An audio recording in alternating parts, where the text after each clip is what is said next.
Soy el doctor Emilio Cárdenas Elordi del Instituto de la Mexicanidad y como es costumbre vamos a conversar el tema, es un tema interesante, ¿por qué llamamos el Zócalo a la plaza principal de la Ciudad de México, que es la Plaza de la Constitución y que se refiere a la Constitución española de 1812, pero lo llamamos el Zócalo?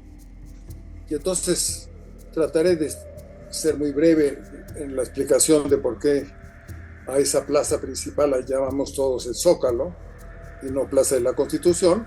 Y en todas las ciudades de México el centro de la ciudad se llama también el Zócalo. Pues resulta que un virrey, Miguel de Talamantes, unos 5 años después de la Revolución Francesa, en el año de 94, 1794, le solicitó al gran arquitecto Manuel Tolsá que hiciera un monumento en honor del rey Carlos IV, en homenaje al rey Carlos IV, un gran monumento de bronce.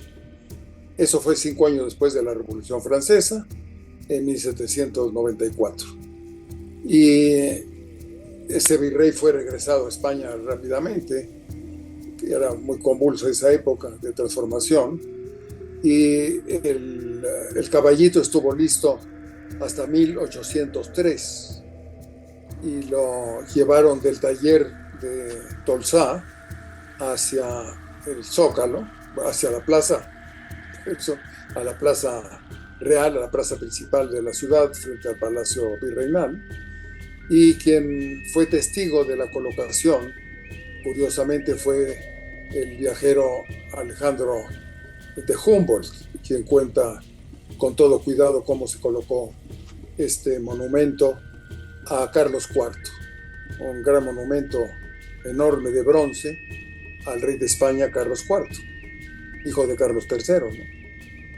Y eso fue en 1803. Claro, cuando viene la independencia de México lograda por Iturbide, en 1822, Lucas Alamán le recomienda a Iturbide que, ya siendo un imperio México, no se podía tener ahí al rey de España, ¿no? Y entonces le recomienda que se mande el monumento a Carlos IV a la Real Universidad Pontificia, ¿no?, que estaba allí donde ahora es la Suprema Corte. Y ahí se envió el monumento y se quedó nada más la base, que es el Zócalo, ¿no? El Zócalo quiere decir la base, el basamento sobre el cual se va a colocar un monumento.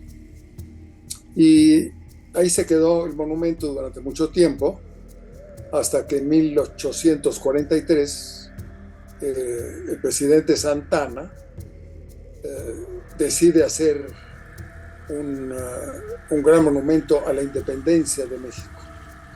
Y empiezan a construirlo, como sucedía con Santana, que entraba y salía entre liberales y conservadores. Lo único que quedó fue un zócalo, una base para la erección de un monumento que iba a ser de 8 lados, con los héroes de la independencia, y luego una gran columna y un ángel arriba. Pero como corrieron a Santana, pues se quedó ese zócalo, ese basamento grande, como de 10 metros y 8 lados, durante mucho tiempo. Y ese monumento, digo, ese basamento, zócalo, que es lo que iba a sostener el monumento a la independencia de México, fue utilizado por la gente y se sentaba, en fin, durante mucho tiempo. Luego viene la guerra con Estados Unidos y una serie de problemas, y quien realmente manda a quitar ese zócalo, zócalo de un monumento inconcluso, es el emperador Maximiliano, que trata de arreglar el zócalo, porque ya, curiosamente, Santana había acabado con el mercado del Parián, que ocupaba un mercado, el mercado más importante de México, que era de madera, y Santana había eliminado ya esto para que quedara una plaza completa, ¿no? Esa plaza de la Constitución de 1812, que se juró en 1813, y fue Maximiliano quien elimina esta, bueno, se quedó nada más el fundamento del basamento, que era el zócalo de una columna que se iba a construir. Pero todas las complejidades que tuvo la historia de México en el siglo XIX impidieron que se terminara eso, ¿no? Y fue ocultado la parte de abajo del zócalo. Y esa es la razón por la cual posteriormente en el siglo XX encontraron una parte de ese que estaba sumergida bajo la plancha de la Plaza de la Constitución, pero la gente se acostumbró a llamarla el Zócalo. Y esa es la razón por la cual aquel pedazo de monumento le da el nombre a nuestra plaza principal, que es la Plaza de la Constitución o Zócalo, ¿no? En cambio, pues el caballito tiene otra historia. Se envió a la Pontificia Universidad de México.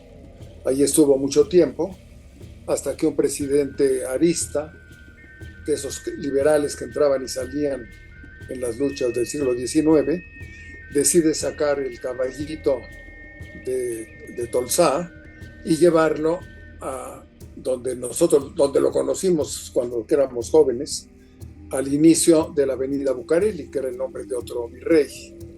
Y eso estaba allí en Paseo de la Reforma y Bucareli, pero orientado hacia el nombre de un virrey anterior que se llamaba Bucareli.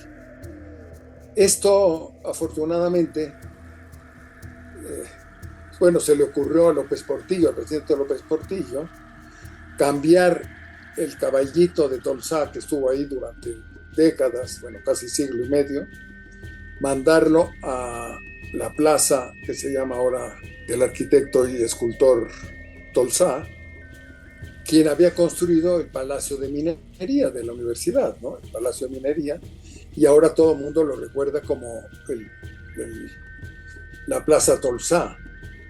Curiosamente, esa gran escultura, porque es realmente una escultura muy bella de un rey español, Carlos IV, nunca se le podía nombrar al rey Carlos IV, se llamaba el caballito, ¿no? Y ese caballito, por el cual una república no podía estarle rindiendo honores a un rey